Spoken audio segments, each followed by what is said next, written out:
महाभारत युद्ध के बाद की कहानी। पौराणिक महाभारत युद्ध के बारे में तो हम सब जानते हैं। पांडव बनाम कौरव, बाणों की वर्षा, कृष्ण की दिव्य गीता और आखिर में पांडवों की विजय। लेकिन क्या आपने कभी सोचा है इसके बाद क्या हुआ? नहीं, वे बस शांति से राज करके सुखी जीवन नहीं जिए। युद्ध के बाद की उनकी यात्रा भी उतनी ही नाटकीय थी जितना युद्ध स्वयं। चलिए इसमें डुबकी लगाते हैं और यकीन मानिए इसमें कुछ अप्रत्याशित मोड़ हैं। युद्ध के बाद पांडवों ने हस्तिनापुर पर शासन किया। युधिष्ठिर राजा बने, लेकिन सच कहें तो वे इसके लिए बहुत उत्साहित नहीं थे। वे शुरू से ही सिंहासन नहीं चाहते थे, लेकिन धर्म की पुकार थी और उन्होंने न्यायपूर्वक शासन किया। भीम, जो समूह की ताकत थे, अपना प्रिय भोजन करते रहे और साथ ही सेना का प्रबंधन भी किया। अर्जुन ने कुछ विजय यात्राएं की, क्योंकि एक युद्ध उनके लिए काफी नहीं था। नकुल और सहदेव ने प्रशासन और कूटनीति की जिम्मेदारी संभाली। असल में वे गुमनाम नायक थे जो पूरे राज्य को संगठित रख रहे थे। अगर आपको युद्ध के बाद किसी एक पांडव की भूमिका चुननी पड़े तो आप किसे चुनते? राजा युधिष्ठिर की भारी जिम्मेदारी, भीम का एक्शन भरा जीवन, अर्जुन की यात्राएं, या फिर नकुल और सहदेव की शांत कूटनीति? 26 वर्षों के शासन के बाद हालात बदल गए। कृष्ण ने इस नश्वर दुनिया को छोड़ दिया। एक शिकारी ने गलती से उनके पैर को हिरण समझकर बाण चला दिया। कृष्ण के जाने के बाद चीजें तेजी से बिगड़ने लगी। यादव कुल, कृष्ण के लोग आंतरिक लड़ाई में स्वयं ही नष्ट हो गए। हाँ, उन्होंने आपस में ही अपना अंत कर लिया और यह पांडवों के लिए संकेत था। अब विदा लेने का समय आ गया था। युधिष्ठिर, जो बुद्धिमान थे, उन्होंने घोषणा की, बस अब कलयुग आ चुका है, दुनिया का पतन हो रहा है, हम यहां से चल रहे हैं।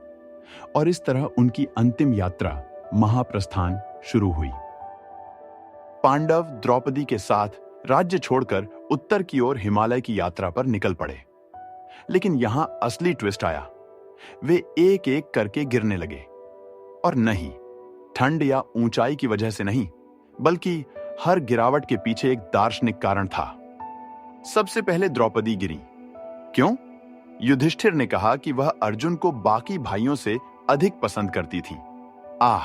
यह तो कठोर था। सहदेव अगला था। कारण, वह अपनी बुद्धिमत्ता पर बहुत अभिमान करते थे।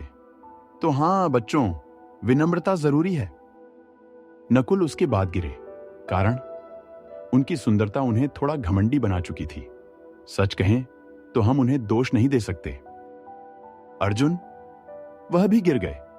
यद्यपि वह महान धनुर्धर थे, लेकिन अपने कौशल और गर्व से बहुत अधिक जुड़े हुए थे। भीम, जो सबसे शक्तिशाली थे, आखिरकार गिरे। क्यों? क्योंकि वे भोजन और अपनी शक्ति के प्रति अत्यधिक आसक्त थे। ईमानदारी से कहें तो हम में से कई लोग इससे जुड़ सकते हैं। अब सिर्फ एक बचे, युधिष्ठिर। उनके सारे भाई और द्रौपदी गिर चुके थे, लेकिन वे आगे बढ़ते रहे। उनका एकमात्र साथी कौन था? एक कुत्ता। हां, एक अज्ञात कुत्ता पूरी यात्रा के दौरान उनके साथ था। और फिर आया अंतिम परीक्षण। जैसे ही वे स्वर्ग के द्वार पर पहुंचे, देवराज इंद्र प्रकट हुए और बोले, आ जाओ, लेकिन कुत्ते को यहीं छोड़ दो। युधिष्ठिर ने जवाब दिया, नहीं, यह मेरे साथ इतने दिनों से वफादार रहा है, मैं इसे छोड़ नहीं सकता। और धड़ाम, प्लॉट ट्विस्ट, वह कुत्ता असल में धर्मराज, युधिष्ठिर के पिता थे, जो उनकी निष्ठा की परीक्षा ले रहे थे। वफादारी के उच्चतम स्तर को सलाम। अब आप सोचेंगे कि इतनी कठिन परीक्षा के बाद युधिष्ठिर को आखिरकार शांति मिल जाएगी, है ना? गलत। वे स्वर्ग पहुंचे और देखा, दुर्योधन, वही दुर्योधन जिसने युद्ध करवाया था, मजे से स्वर्ग में बैठा था। युधिष्ठिर क्रोधित हो गए, मेरे भाई और द्रौपदी कहां हैं? और जवाब, वे सब नर्क में थे। देवताओं ने कहा, शांत हो जाओ, ये बस एक परीक्षा थी, अब तुम सब स्वर्ग में एक साथ रह सकते हो। वाकई इन देवताओं का हास्य बोध बड़ा अजीब था। और इस तरह पांडवों की महान यात्रा समाप्त हुई।